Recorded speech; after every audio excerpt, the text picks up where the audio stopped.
Nah, saya minta untuk teknik sterilisasi apa saja yang termasuk di dalam sterilisasi, baik itu apa tujuan sterilisasi, kemudian teknik sterilisasi yang dapat dilakukan, baik itu sterilisasi fisik, kimia, ataupun mekanik. Nah, apa tujuan dari masing-masingnya, bagaimana peruntukannya, kemudian bagaimana keterbatasan dan penggunaan dari masing-masing teknik yang ada. Nah, itu saya minta dalam bentuk tugas. Jadi dibedakan antara kelas C dan kelas TKPB.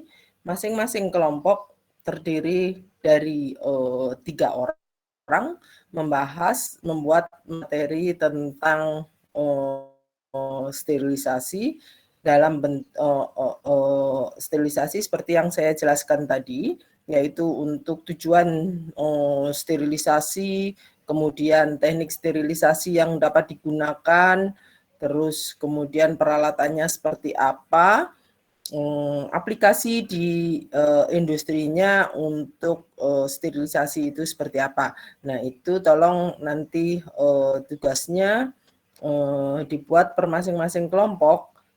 Kelas TKPB ada berapa orang?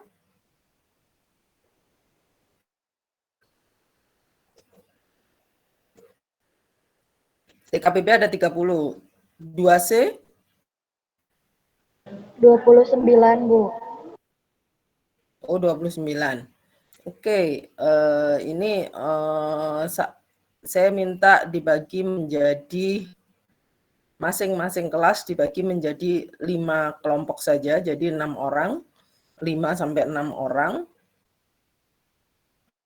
untuk anggotanya. Kemudian 60, berarti 6 ya, masing-masing 6 kelompok, TKPB 6 kelompok, TK 2C juga 6 kelompok.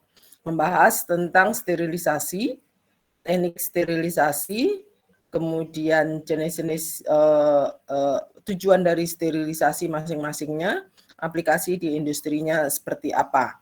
Jadi itu yang nanti dikumpulkan 2 minggu lagi. Jadi bukan minggu depan, tapi khusus untuk tugas ini 2 minggu lagi. Jadi saya minta karena ini tugas yang diberikan, Anda boleh berikannya, kirimkan ke saya nanti lewat email dalam bentuk makalah dan PowerPoint-nya. Jadi makanya tugasnya 2 minggu. Ada yang ingin ditanyakan dari tugas ini?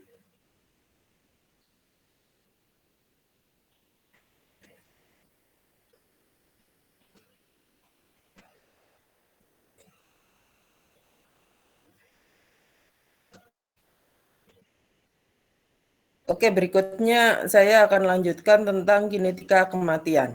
Nah, kinetika kematian, bagi yang sudah praktikum kinetika kematian, mungkin kemarin sudah mencoba untuk mempraktekannya, bagaimana aplikasi dari kinetika kematian mikroba.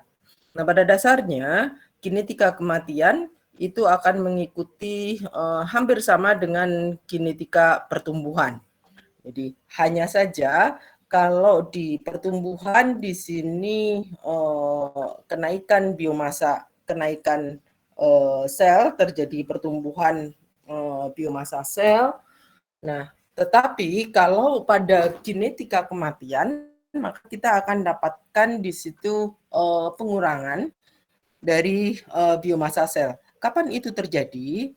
Kalau Anda melihat dari kinetika kematian yang ada, bahwa kinetika kematian mengikuti reaksi orde 1, sama dengan kinetika pertumbuhan. Jadi kalau Anda lihat bahwa proses yang ada di dalam kinetika pertumbuhan, maka pertumbuhan mikroba secara umum dia akan mengikuti kurva sigmoid.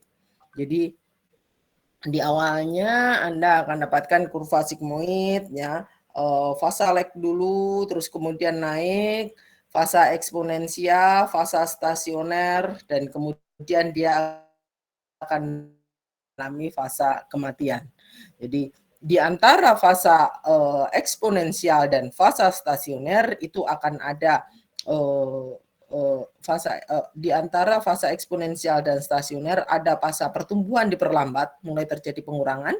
Kemudian di antara fasa lag dan fasa eksponensial ada pertumbuhan dipercepat. Nah, itu semua yang mengakibatkan kalau Anda lihat dari bayangan cermin, maka di sini fasa pertumbuhan itu dia akan merupakan bayangan cermin dari fasa kematian. Makanya di sini kita akan dapatkan bahwa reaksi yang ada, kinetika reaksi yang ada itu akan mengikuti reaksi orde 1 sama dengan fasa pertumbuhan.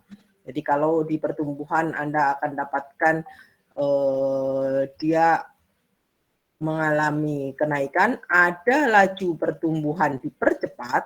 Nah, di sini untuk fasa kematian, maka dia ada laju kematian spesifik. Jadi kalau kita lihat bahwa pada proses sterilisasi yang ada,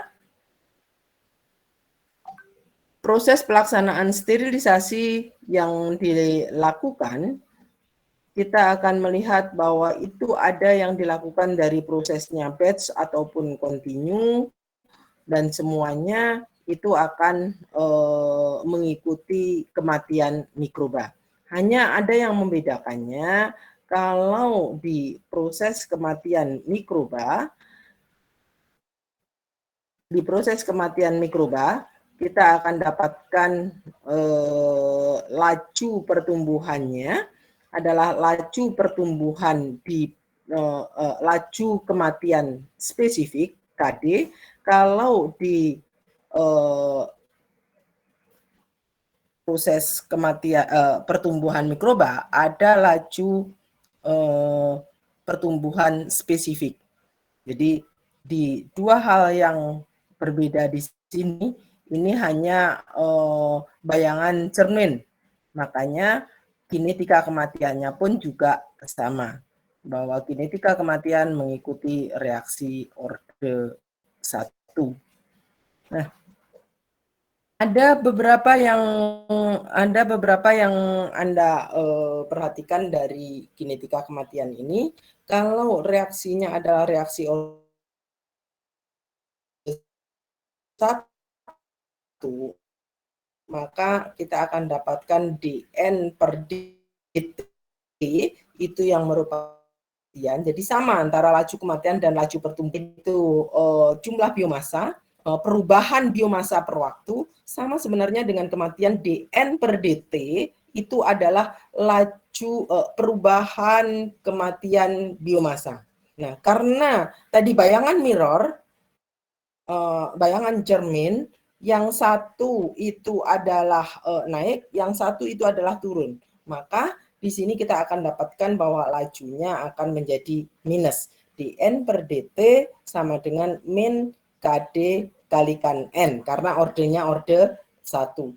Nah, Anda akan dapatkan bahwa dari persamaan yang ada, dN per dt itu akan kita tukarkan menjadi dN per N, maka Anda akan dapatkan bahwa laju kematian, saya akan siapkan dulu untuk papan tulis yang ada.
Terlihat, Bu. Saya lanjutkan. Kemarin barusan tadi saya sampaikan bahwa untuk laju kematian di sini bahwa kalau di pertumbuhan kita dapatkan di sini adalah dx per dt. X per dt. Nah, dn per dt itu akan sama dengan min kd kalikan n. Nah, di sini n itu adalah jumlah populasi mikroba yang ada. Bahan jumlah mikroba terhadap waktu ini yang disebut dengan kematian.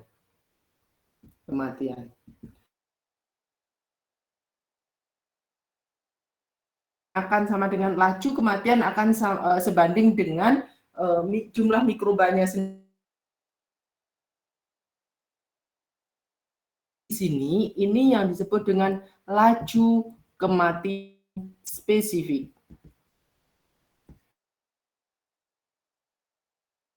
Kita dapatkan tanda minus, berarti tadi yang saya katakan bahwa reaksi pertumbuhan mikroba di dalam suatu sistem itu akan mengikuti kurva. Nah, di sini ini yang disebut dengan fasa lag, ini yang tadi saya sebut, ini adalah fasa pertumbuhan dipercepat, dan ini adalah fasa logaritmik atau fasa eksponensial. Jadi kalau Anda lihat antara ini dan ini juga kebalikannya. Dan di sini ini adalah fasa stasioner, kemudian di sini ini adalah fasa. Akan bayangan cermin antara laju kematian dan laju pertumbuhan. Nah, apa yang terjadi? Fenomena yang terjadi bahwa di sini kita dapatkan dia berada fasa lag, yaitu di sini adalah kondisi jumlah secara makro keseluruhan mikroba yang ada, bahwa di sini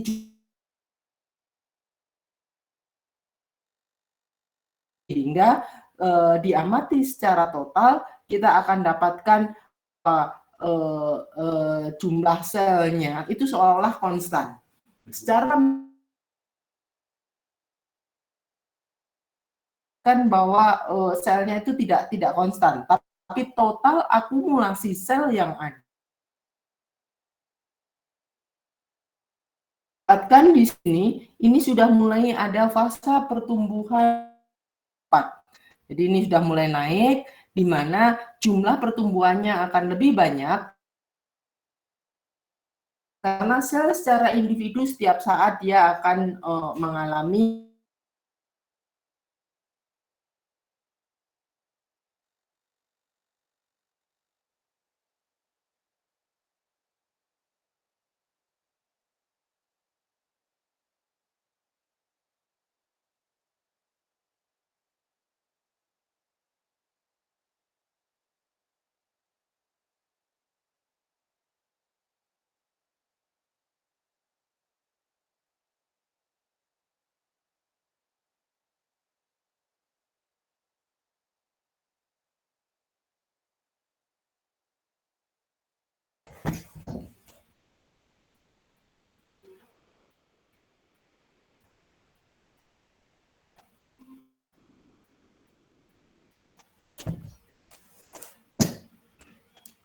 Nah, di sini Anda dapatkan bahwa kalau kita selesaikan persamaan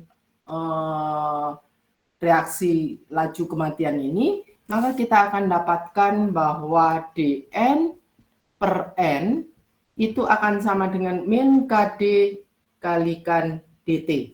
Integrasi kedua ruas, maka kita akan dapatkan integral dari sini, maka kita akan dapatkan dari N0 hingga NT, waktunya dari sini 0 hingga T, maka Anda akan dapatkan bahwa ini adalah ln N dalam batas dari N0 hingga NT akan sama dengan min KD kalikan T. Min KD kalikan T dari 0 hingga T. Maka kita akan dapatkan ln NT per N0 ini akan sama dengan min KD kalikan T.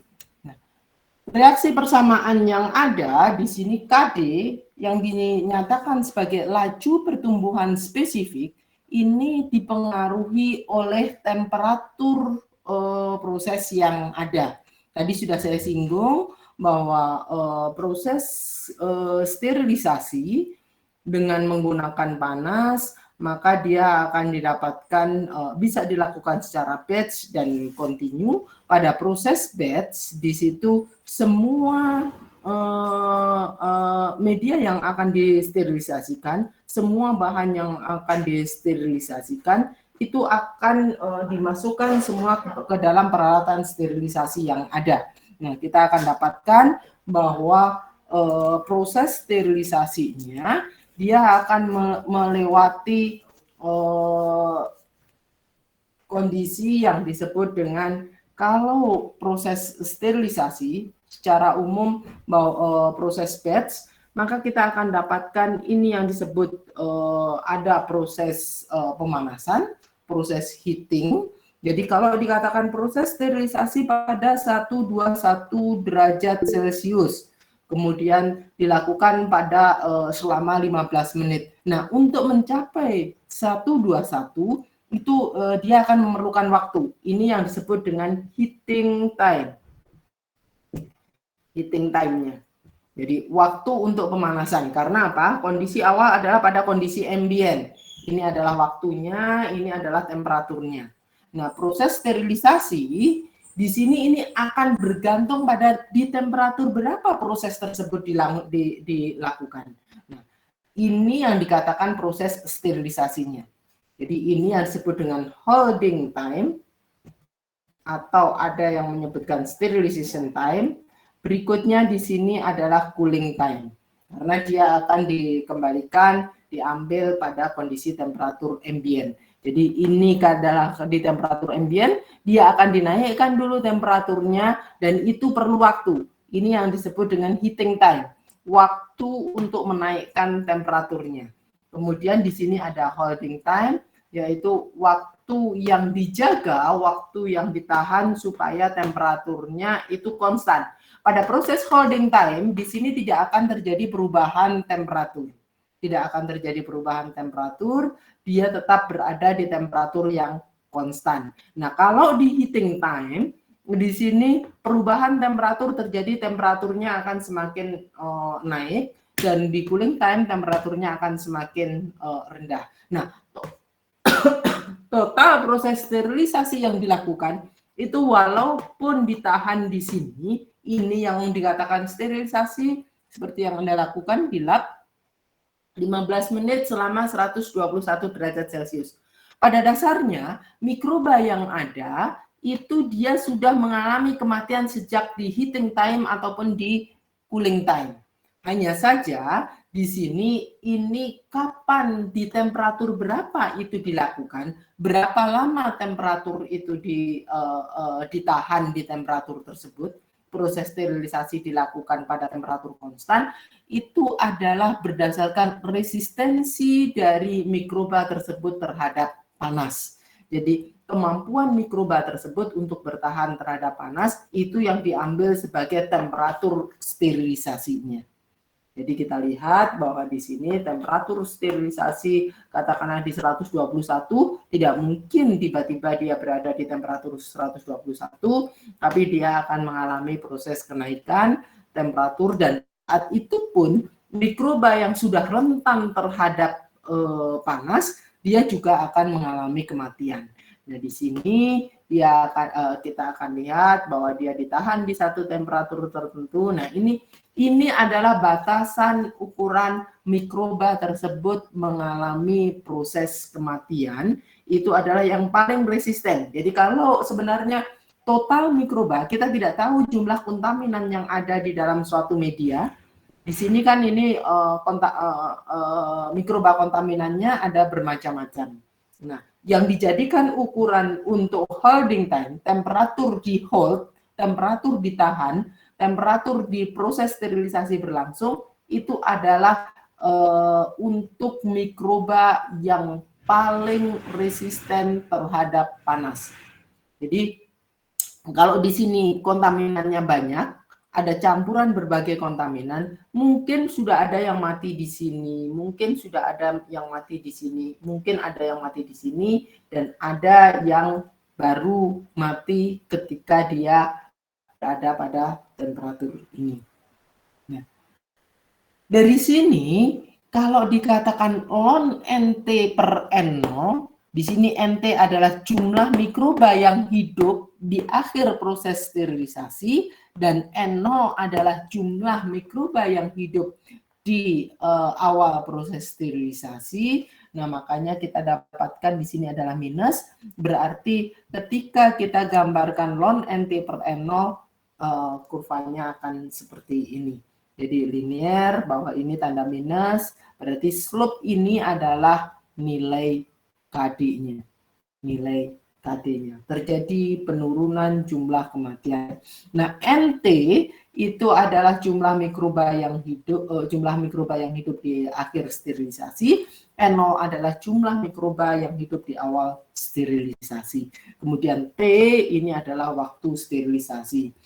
Kalau kita dapatkan T itu ada T yang ada di sini, berarti KD yang diperoleh, ini adalah fungsi dari temperatur yang dilakukan. Jadi proses sterilisasi dilakukan pada temperatur berapa, ini akan mendapatkan nilai KD yang diperoleh. Bisa dipahami sampai di sini? Ada yang ingin ditanyakan?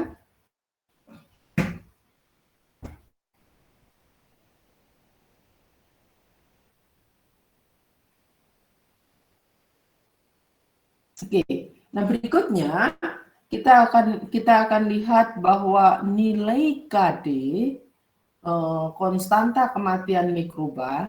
Kalau tadi KD ini adalah fungsi dari temperatur, jadi kita dapatkan bahwa nilai KD ini bergantung pada temperatur dan jenis mikrobanya.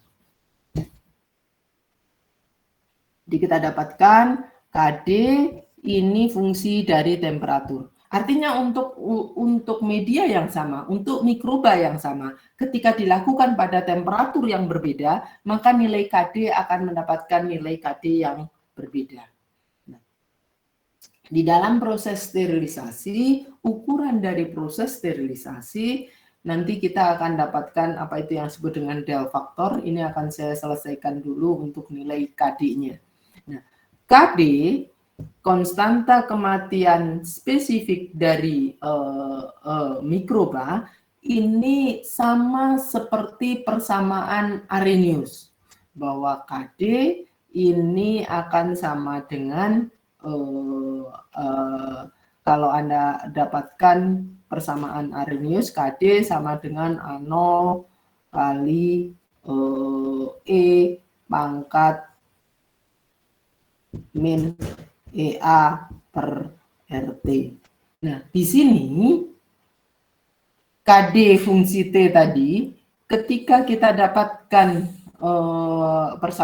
persamaan ini, kita ambil logaritma normalnya, maka kita akan dapatkan ln KD akan sama dengan EA energi aktivasi, karena di sini prosesnya bukan mengaktifasi tapi justru kematian, makanya biasanya ditulis dengan ED.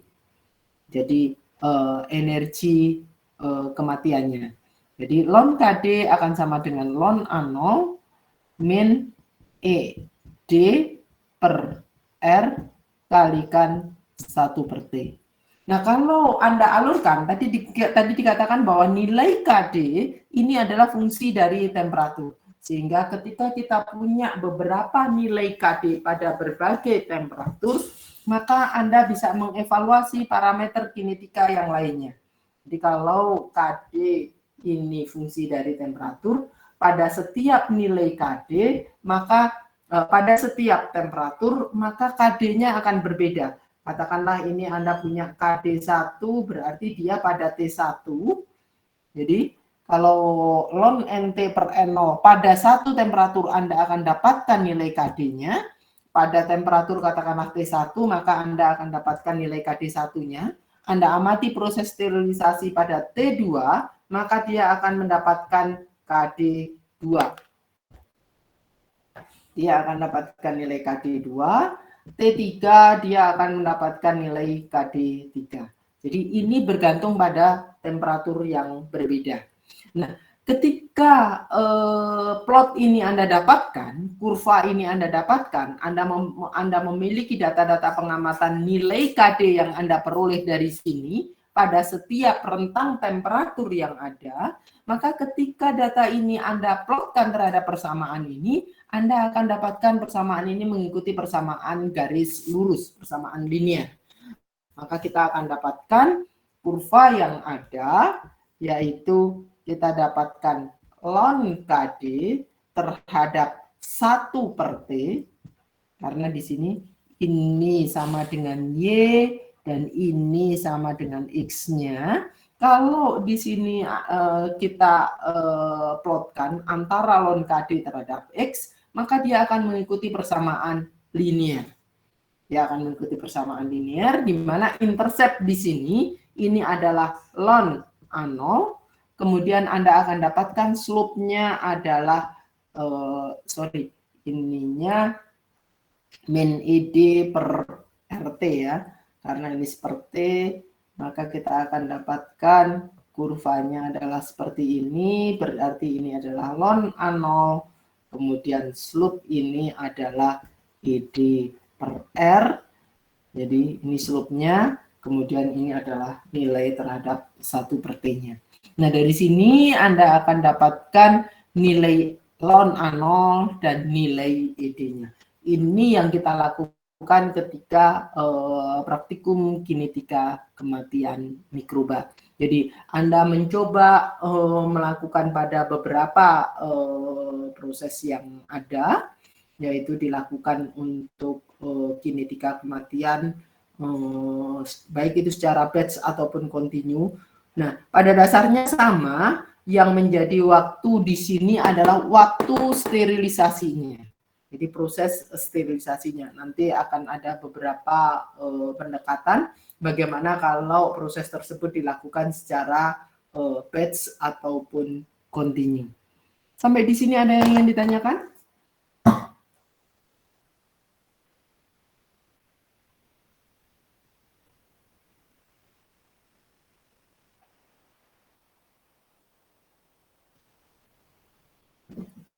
Sampai di sini bisa dipahami?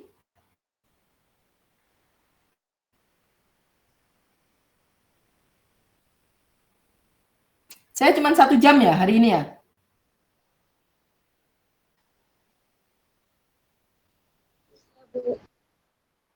Sampai 7.50. Oke, untuk berikutnya evaluasi parameter kinetika sudah. Saya akan lanjutkan minggu depan. Tolong carikan waktu 1 jam, boleh di hari di hari yang lain.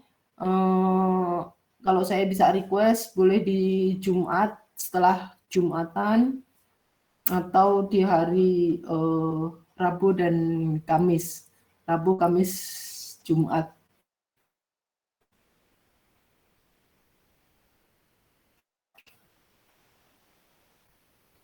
Selasa boleh deh kalau ada.